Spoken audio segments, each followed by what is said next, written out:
গোয়াতে বসে আমরা আজকে কিন্তু খেলাম কলকাতা স্টাইলের চিকেন বিরিয়ানি। দুর্দান্ত সেই গন্ধ, সেই কলকাতার ফিলিংস। পুরনো দিনের কথা কে ভোলে, যতই বা নতুন জায়গায় আসি।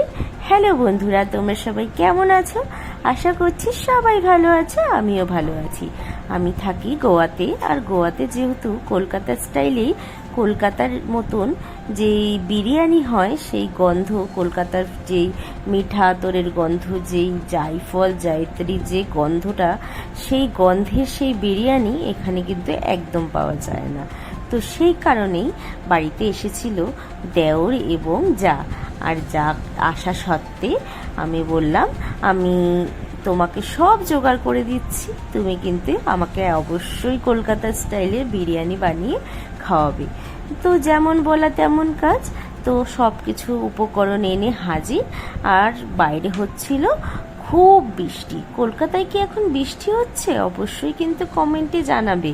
তো যাই হোক, মাংসটা কষিয়ে নিয়ে, আলুটা ভেজে নিয়ে, ও যা যা বিরিয়ানিতে দেয় উপকরণ, সেইগুলো সব কিছু হাজির করে দিয়েছি ওর সামনে। ও কিন্তু একের পর এক বিরিয়ানির লেয়ার কিন্তু সাজাতে আরম্ভ করেছে।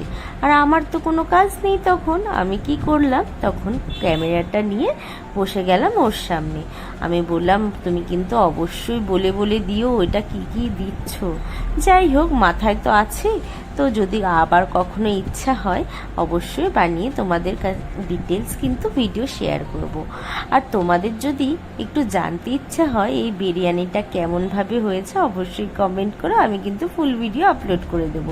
বলো যে কেমন হয়েছে, আদৌ কি কোনো জিনিস কিন্তু কমতি হলো, নাকি কোনো জিনিস বাড়তি হয়ে গেল, আমাকে কিন্তু কমেন্টে বলো।